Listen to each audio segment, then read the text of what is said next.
रात एक काले मोटे मखमली लबादे जैसी थी जिसने पूरी दुनिया को ढक रखा था। चांद गायब हो चुका था और पुराने वर्मा मेंशन को अंधेरों और तेज हवा के भरोसे छोड़ गया था।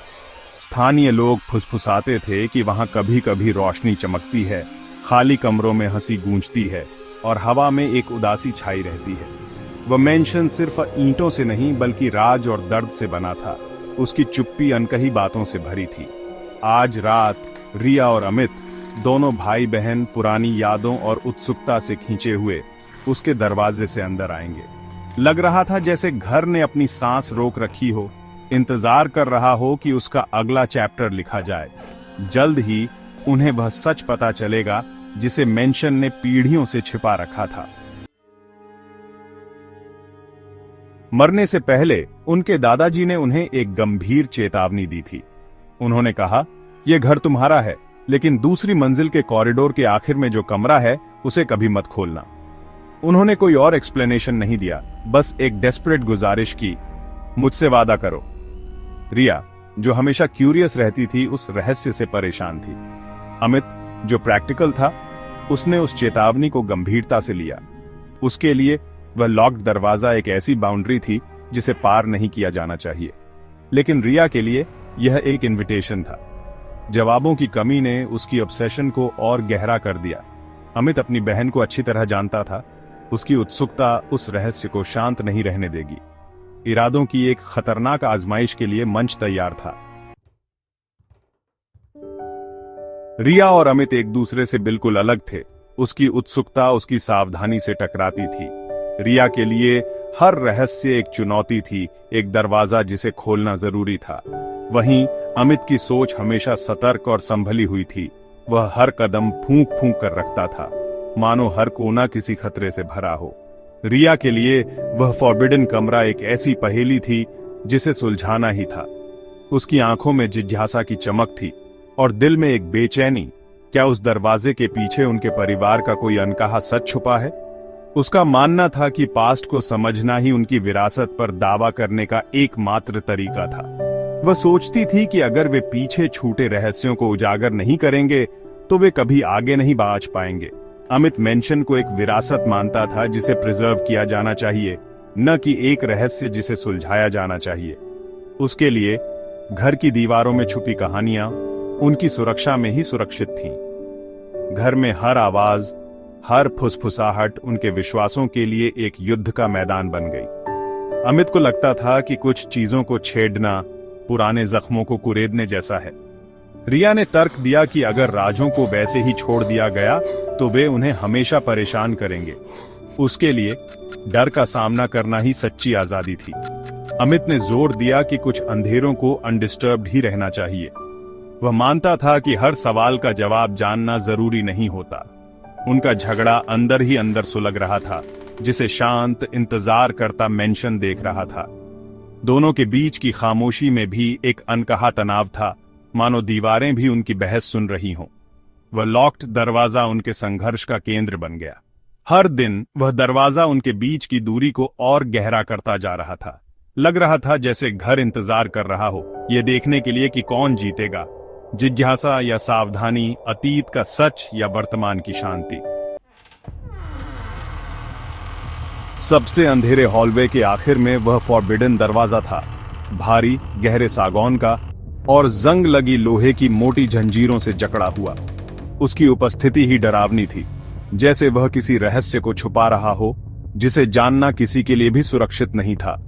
वह रोशनी को सोख लेता था, जिससे कॉरिडोर अंधेरे का एक कुआं बन जाता था। हर कदम के साथ दीवारों पर परछाइयां और गहरी होती जाती थीं, मानो हॉलवे खुद उस दरवाजे से डरता हो।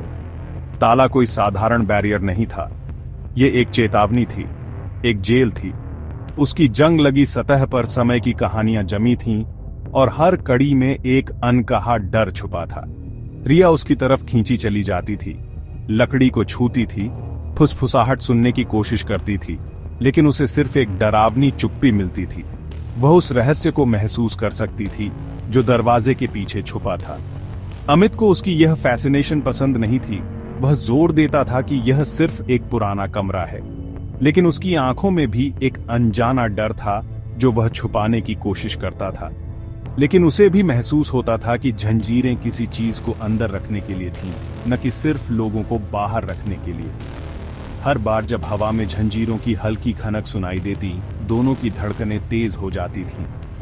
वह दरवाजा एक पिंजरा था, कोई बाउंड्री नहीं। उसके पार जाना जैसे किसी और ही दुनिया में कदम रखना था। दिन ब दिन रिया की ऑब्सेशन बढ़ती गई। वह दरवाजे के पास घंटों बैठी रहती, उसकी दरारों में झांकने की कोशिश करती और हर बार कुछ नया महसूस करती। अमित की चिंता गहरी होती गई। उसे डर था कि रिया कहीं उस रहस्य में खुद को न खो दे जो दरवाजे के पीछे छुपा था। मेंशन का राज उन दोनों पर दबाव डाल रहा था। हर रात वह दरवाजा और भी रहस्यमय और भारी लगता था, जैसे किसी अनदेखी शक्ति ने उसे घेर रखा हो। दरवाजे के आसपास की हवा ठंडी और भारी थी। वहां खड़े रहना जैसे किसी अदृश्य बोझ को महसूस करना था, जो सांसों को भी धीमा कर देता था। उसके पीछे कुछ इंतजार कर रहा था, शांत और धीरज से।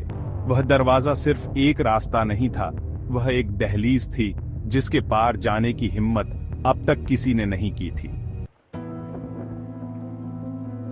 एक तूफानी रात, एक बच्चे के गुनगुनाने की आवाज ऊपर से नीचे आई। अमित जम गया। रिया का दिल डर और एक्साइटमेंट से तेज धड़कने लगा। धुन फीकी पड़ गई, सिर्फ उनके दिलों की धड़कनें सुनाई दे रही थीं। रिया को यकीन था कि आवाज उसी लॉक्ड कमरे से आ रही थी। अमित ने तर्क करने की कोशिश की, लेकिन शक अंदर घुस गया। वह रहस्य रिया की ऑब्सेशन बन गया। कुछ दिनों बाद उसे दादाजी की डायरी उनके स्टडी में छिपी हुई मिली। चमड़े की वह डायरी उसके हाथों में कांप रही थी। वह जानती थी कि उसमें जवाब थे। डायरी मेंशन के दुख का की थी। पास्ट अब शांत नहीं था, घर के राज खुलने के लिए तैयार थे। डायरी के पन्ने दुख, डर और अधूरी कहानियों से भरे थे। हर शब्द में एक दर्द छुपा था, जैसे किसी ने अपने दिल का बोझ इन पन्नों पर उतार दिया हो। उनके दादाजी ने अपनी बहन अंजलि के बारे में लिखा था, एक ब्राइट और हंसमुख बच्ची जिसकी मुस्कान सबका दिल जीत लेती थी, लेकिन किस्मत ने उसे बहुत कम उम्र में ही छीन लिया। अपने आखिरी दिनों में अंजलि ने एक शैडो गर्ल छाया के बारे में बात की थी, जो उसे हमेशा के लिए रोकना चाहती थी। अंजलि की बातें सुनकर घर में एक अजीब सा डर फैल गया था। परिवार ने इसे बुखार और बुरे सपनों का असर समझा, लेकिन उनके दादाजी के मन में एक गहरी बेचैनी थी। उन्हें लगता था कि अंजलि सच बोल रही है। अंजलि के अंतिम संस्कार के बाद उन्होंने लिखा, उसका दुख अभी भी है, उसकी यादें हर कोने में बसी हैं और उसकी आवाज अब भी सुनाई देती है। मैंने उसका कमरा बंद कर दिया है, दूसरों को बाहर रखने के लिए नहीं, बल्कि उसे अंदर रखने के लिए। उस कमरे में अब भी उसकी उपस्थिति महसूस होती है। घर उदासी से हॉन्टेड था, मैलिस से नहीं। हर दीवार पर उसकी यादें छाई थीं, जैसे घर खुद भी उसके जाने का शोक मना रहा हो। पढ़ते ही रिया का खून ठंडा पड़ गया। उसकी उंगलियां कांपने लगीं और उसे लगा जैसे कोई उसकी सांसें रोक रहा हो। वह गुनगुनाना, वह उदासी, वह अंजलि थी। उसकी उपस्थिति अब भी घर में महसूस होती थी, जैसे वह कभी गई ही नहीं। उसने अमित को डायरी दिखाई। उसका शक दूर हो गया। दोनों की आंखों में डर और हैरानी थी, जैसे उन्होंने कोई पुराना राज खोल दिया हो। वह चेतावनी अब सिर्फ एक नियम नहीं थी, यह एक डेस्परेट गुजारिश थी, जैसे कोई आत्मा अब भी शांति की तलाश में भटक रही हो। सच को नकारा नहीं जा सकता था। डर अब हकीकत बन चुका था और रिया अमित दोनों उसकी गिरफ्त में थे। मेंशन दुख का एक जेल था, जहां हर कोई अपनी यादों में कैद था और उन्हें अभी अभी उसकी की मिली थी, शायद इस रहस्य से बाहर निकलने की या फिर और गहराई में जाने की। डायरी ने सब कुछ बदल दिया। अमित ने रिया से दरवाजे को बंद रखने की भीख मांगी, लेकिन अंजलि के लिए उसकी हमदर्दी बढ़ती गई। वह कंपैशन और ऑब्सेशन से प्रेरित होकर मेंशन में की ढूंढने लगी। अमित हेल्पलेस होकर देखता रहा, जैसे वह और गहरी स्पाइरल में उतरती जा रही थी। रिया ने जोर दिया, वह सिर्फ एक अकेली छोटी लड़की है। की न मिलने पर रिया ने ताले पर जोर आजमाया। एक रात उसने हथौड़े और पेचकस से ताले पर वार किया। अमित ने उसे रोकने की गुजारिश की, लेकिन वह रुकने वाली नहीं थी। हवा ठंडी होती गई। एक फुसफुसाहट हॉलवे में सरकती हुई महसूस हुई। आखिरकार ताला टूट गया, जंजीर गिर गई, दरवाजा खुल गया। मेंशन का राज अब खुलने वाला था। जैसे ही दरवाजा चरमराते हुए खुला, ठंडी पुरानी हवा अंदर आ गई। कमरा खोए हुए बचपन का एक श्राइन था। रॉकिंग हॉर्स, झूला, धूल और ओवरवेलमिंग उदासी। दीवारों पर नाम लिखे थे, अंजलि और छाया, बार बार। झूले के पीछे छाया का नाम प्लास्टर पर खुरचा हुआ था, पुराने खून से सना हुआ। झूला हिलने लगा, चुप्पी में चरमराते हुए। रॉकिंग हॉर्स अपने आप हिलने लगा। एक छोटी लड़की की हंसी गूंजी, ठंडी और साफ। रिया और अमित डर के मारे जम गए। वह प्रेजेंस अब सिर्फ एक फीलिंग नहीं थी, वह जाग चुकी थी। कमरे में दुख दम घोंटने वाला था। हवा दुख और गुस्से से कांप रही थी। पास्ट जिंदा हो गया था और उसे पता था कि वे वहां थे। पैनिक ने उनकी पैरालिसिस को तोड़ दिया। अमित रिया को कमरे से खींचकर बाहर ले गया। जैसे ही हंसी मलिशियस हो गई, दरवाजा उनके पीछे गुस्से से धड़ाम से बंद हो गया। वे मेंशन से भागे। ठंडी हवा और गूंजती हंसी उनका पीछा कर रही थी। गेट पर उन्होंने पीछे मुड़कर देखा। दूसरी मंजिल पर एक खिड़की चमक रही थी। रोशनी में एक छोटी सिलुएट खड़ी थी। एक छोटी लड़की देख रही थी। उसकी नजरें पुरानी थीं, दुख और गुस्से से भरी हुई थीं। रोशनी गायब हो गई, घर को अंधेरे में डुबो दिया। राज खुल चुका था, अब उसे कभी रोका नहीं जा सकता था। कुछ दरवाजे एक बार खुलने के बाद कभी बंद नहीं हो सकते।